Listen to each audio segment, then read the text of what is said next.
Please call the roll. Senators Arthur, Here. Williams, Carter, Moon, Mosley.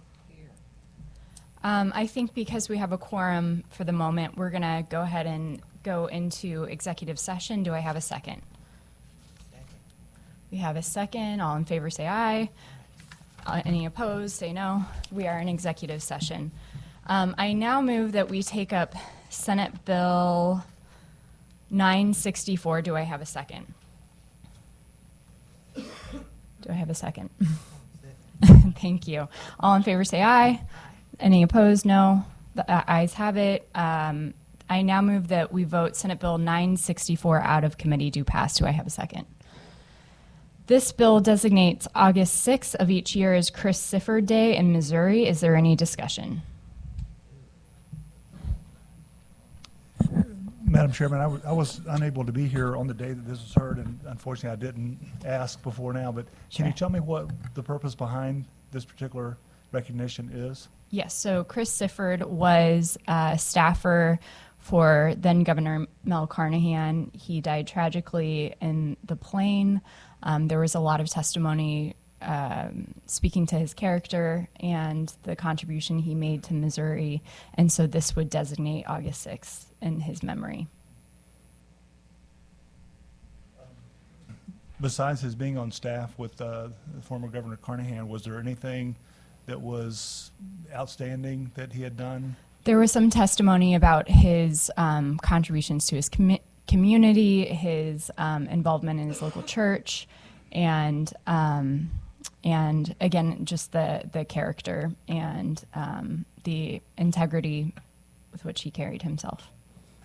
And I guess one other question I probably should ask the sponsor about, and you don't have to answer if you aren't certain, but I wonder if this would be more applicable for the community in which he lived to recognize as opposed to a statewide. I think given his work at the state level, that it would be appropriate to honor his memory. Yep, thank you.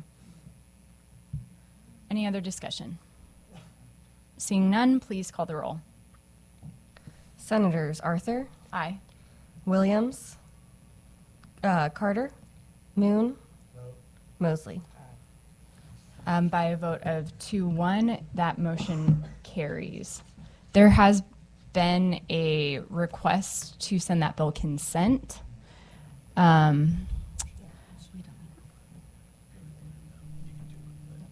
Okay. Okay. Given your hesitation, I think it probably makes sense to not send a consent, so we'll put that on hold. I now make a motion that we take up Senate Bill 1058. Do I have a second? Second. All in favor say aye. Aye. Any opposed? No. The ayes appear to have it. The ayes do have it. The bill is now before the committee. I move that we vote Senate Bill 1058 out of committee. Do pass. Do I have a second? This bill advances May 6th of every year as the Advanced Practice Registered Nurses Appreciation Day in Missouri. Is there any discussion? Seeing none, please call roll. Please call roll. Senators Arthur, Aye. Williams, Carter, Moon, Mosley. By your vote of 2-1, that bill passes. I now move that we take up Senate Bill 1144. Do I have a second? Aye. We have a second. All in favor say aye. Aye. Any opposed? No. The ayes appear to have it. The ayes have it. The bill is before the committee. I now move that we vote Senate Bill 1144 out of committee. Do pass. Do I have a second? This bill designates the last Saturday of April of each year as Emmett Kelly Day in Missouri. Is there any discussion? Madam Secretary, please call roll. Arthur, Aye. Williams, Carter, Moon, Mosley.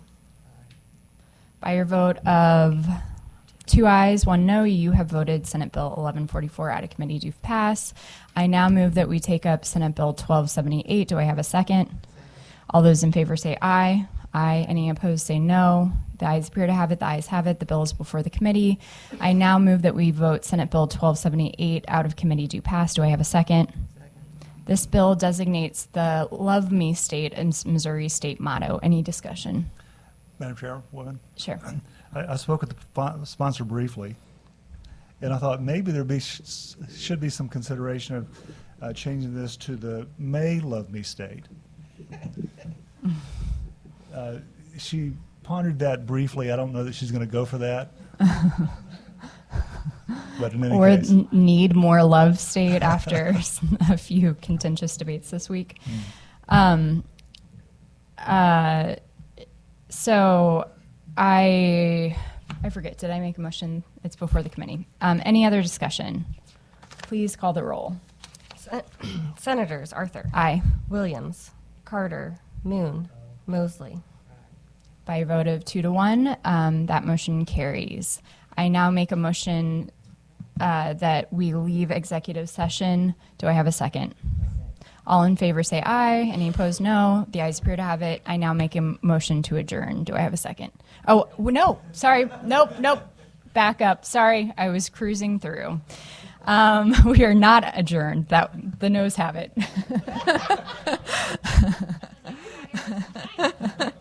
Senator Carter, if you want to share your votes with the chair, we'll leave the board open.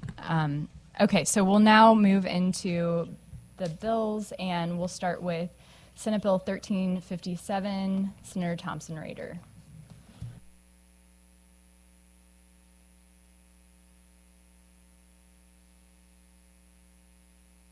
Members of the committee, I am Senator Holly Thompson Rehder from Southeast Missouri, the 27th District.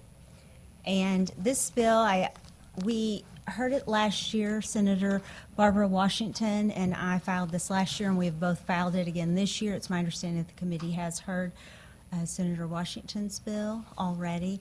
And so what this is this deals with our current maternal mortality review board, pregnancy-associated mortality review board. In Missouri, as you guys already know, because I'm sure Senator Washington went through the data again, that shows that we not only have a problem with mothers passing, but we also have quite a disparity between our African American women having so much higher of a rate of pregnancy-associated mortality. And so we have the review board, but what Senator Washington and I found in digging into this last year is that we just are not gathering the data to truly get to what the crux of the problem is. We know what the numbers are, but we don't know why. And we need to look at this in a deeper manner. And so under this act, we would include at least one member from each congressional district on the board, because that's one area that we found was lacking, is that we don't have someone from all parts of the state. Southeast Missouri has incredibly high numbers, but we are very different from, say, the Columbia area or Kansas City area. And when we're looking at things like health care while you're pregnant, getting to the doctor and what visits you're going to, like, we need to be looking at all of that to see why we have such high numbers. And so adding someone from each part of the state, each congressional district, is important. And then we also want it to be demographically diverse, including race, ethnicity, sex, age, and in the rural and urban populations. And so this bill, honestly, I think the only reason we didn't get it done last year is we didn't get it filed soon enough. And so this year we got it in the pipeline a lot earlier. There are a couple of tweaks that the department has talked to us about that Senator Washington and I are looking through with them. But it's our hope that we'll be able to roll these together and work together on them and see these changes get done this year. With that, I'm happy to answer any questions. Terrific. Thank you very much. Any questions? Senator Moon. Thank you. Good afternoon, Senator. With regard to the separation of the information, can that information be extrapolated out now? Would they, whoever collected the data, would they have that where they could, without action by the legislature, take action and separate it to do some study further? This is information that they're going to need to get from the doctors, and it's going to have to be required. Okay, To because get- it's medically sensitive. Okay. Well, because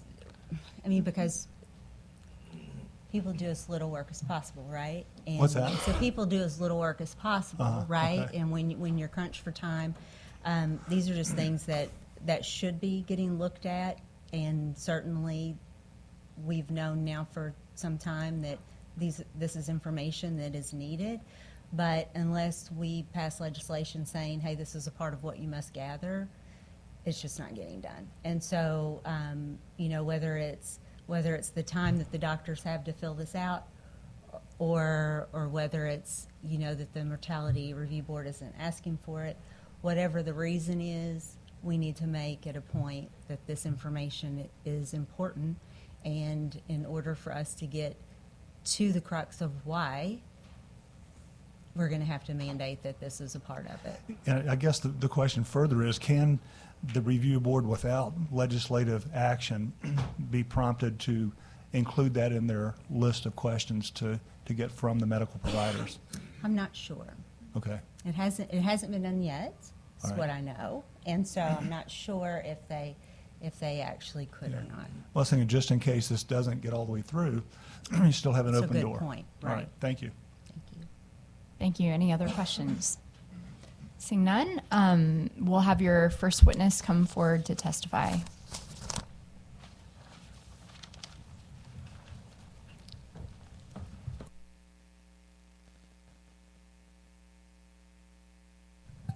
Thank you, Madam Chairwoman and members of the committee. Samuel Lee with Campaign Life Missouri. Want to go on record in support of Senate Bill 1357. And if I was a better lobbyist, I would have testified in favor of Senator Washington's bill earlier, but I didn't get a chance to do that.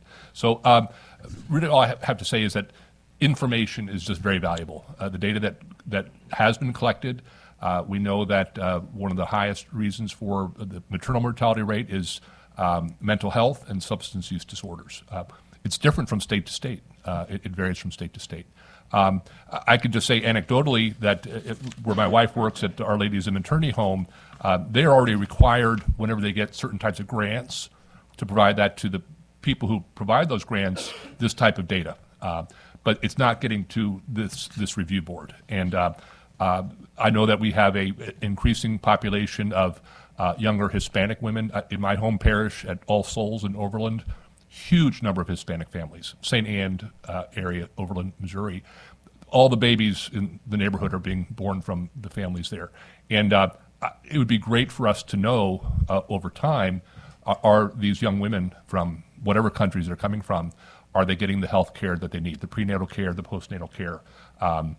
As far as we're concerned from a pro-life perspective, we want more babies born, and we want them to be born healthy, and we want their moms and families to be healthy here in Missouri, and whatever we can do to help that. And that's why I think this is just adds to that ability by making sure that data is collected. Thank you for your testimony. Any questions for Mr. Lee? Seeing none? Thanks. Thank you. Next witness in support.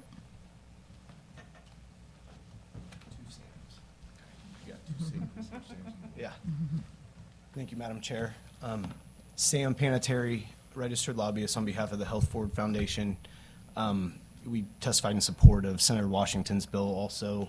Appreciate the sponsor bringing it forward for all the reasons that she stated and Sam stated. Just more data collection is better, and we can get to, hopefully the root of some of these problems.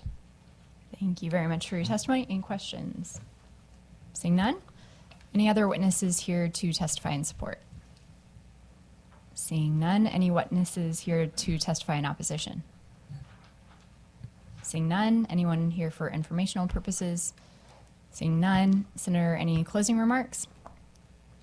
No, I appreciate y'all's concern in hearing this bill so quickly. Thank you. Thank you. That concludes the hearing on Senate Bill 1357. We will now move on to Senate Bill 1041. Senator Roberts, whenever you're ready.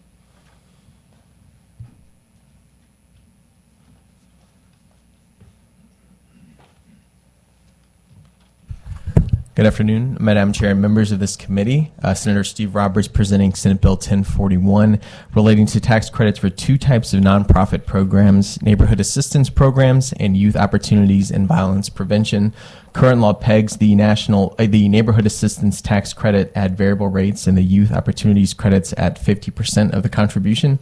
These programs work to reduce crime and increase success for at-risk youth, as well as increasing affordable housing across the state. I've heard from operators of these organizations in my district that as a result of increasing tax credit rates for other programs, their critical programs have suffered as major donors that previously supported them pivoted funds looking to maximize the amount of their tax credits. This change to both programs results in 70% credits being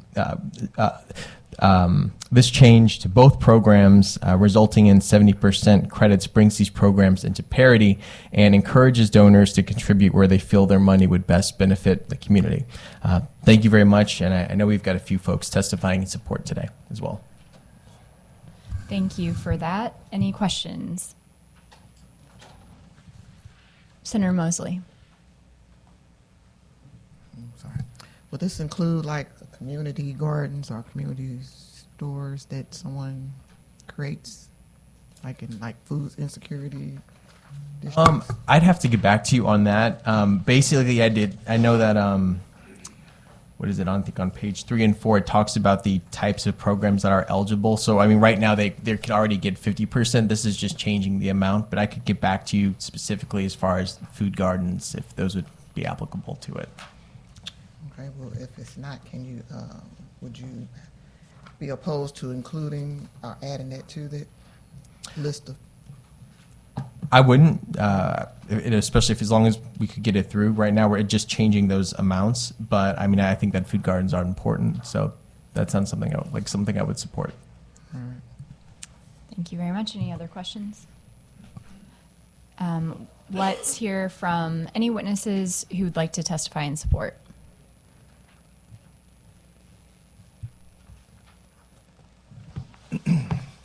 Thank you, Madam Chairwoman. Senators, Tom Dempsey, registered lobbyist for Catholic Charities, Archdiocese of St. Louis. I want to thank the Senator again for sponsoring this legislation. The people that we serve in St. Louis and the not-for-profit agencies that provide that service benefit greatly from these two credits. What we're seeing is that, for one, the pregnancy resource credit is a 70% credit. It's uncapped. We're seeing our donors move from using the NAP and YOP credit to pregnancy resource, and that's detrimental to agencies like St. Patrick's Center and Mary Grove and other nonprofits that, as I mentioned, benefit. I have a few I don't know what the documentation is in front of you, but a few of the types of activities that these credits benefit are for NAP, community service, education, crime prevention, job training, physical revitalization. For YOP, degree completion, youth clubs and associations, adopt a school, mentor and role modeling, substance abuse prevention, violence prevention, conflict resolution, employment, counseling. These are competitive programs where the awards are, because it's a capped program, they go through a process to get approval from the Department of Economic Development, and then on the back end have to basically demonstrate that they use those tax credits well. So the sponsor is not changing the cap with this change from 50 to 70%, so we don't believe there would be any negative effect to the state from a revenue perspective. So we hope the committee will support it and be happy to answer any questions. Along those lines, is there a concern that we'd be able to fund fewer projects because we're not raising the cap? I mean, not at this point, because right now We're not hitting the cap. Yeah, and we're actually have people moving away from utilization because of the disparity. Okay. Thanks. Any other questions? Okay. Seeing none, thank you.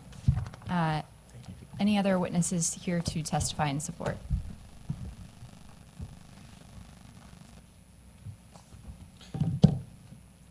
Thank you, Madam Chairwoman, members of the committee. Samuel Lee with Campaign Life Missouri to go on record in support of Senate Bill 1041. Just to add to what Tom said, when the legislature in 2019 changed the Pregnancy Resource Center tax credits, and then 2021, I think it was, the maternity home tax credit and the domestic violence / rape crisis center tax credits from 50% to 70%, it started having effect, not right away, of that donors were looking at, in some cases, the tax benefits, and they were transferring that over. So certainly those agencies that were raised to 70%, they benefited, but never intended for those to have other tax credits decline. I would say just a bigger picture, this gives taxpayers an opportunity to directly send their tax dollars to the agencies, many faith-based, not-for-profit agencies. And I just think overall tax credits is a benefit to the taxpayers because they get to decide how their tax dollars are used and not the state. I'm not saying that the state doesn't use it well, but sometimes we like to make choices here. I would say in terms of the fiscal note, it suggests a $6.2 million fiscal note. I'm not saying it's incorrect, but I think it's misleading because, as Tom testified, the caps are not being changed at all. And historically, on these fiscal notes, the fiscal note represents the capped amount, and that all of that would be used. So it's information that's valuable to have, but I just think it's misleading to think that there's even going to be any cost because the caps are not being raised or lowered. So, Yep, thank you very much. Any questions? Seeing none, thanks Thank for you. your testimony. Anyone else here to testify in support? Please. Anyone here to testify in opposition?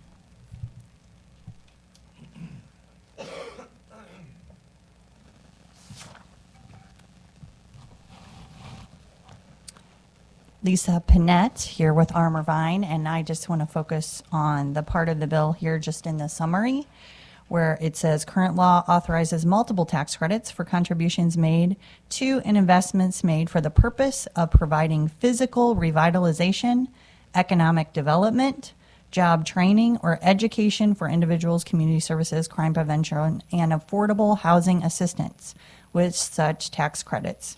And then we're going to increase this. So overall, we are against tax credits, but I think even the way that this is getting put forth is not an accurate assessment of the bill. I mean, we are giving this over for economic development and housing assistance as well. So this isn't just about, the youth opportunities, even though it does address the youth opportunities as well. So that's all. Okay, thank you for your testimony. Any questions? Seeing none, thank you very much. Anyone else here to testify in opposition? Anyone here for informational purposes? Seeing none, Senator, any closing remarks? Nope, thank you. Thanks. I now make a motion to conclude the committee. Any second? Second. All in favor, aye. We are adjourned.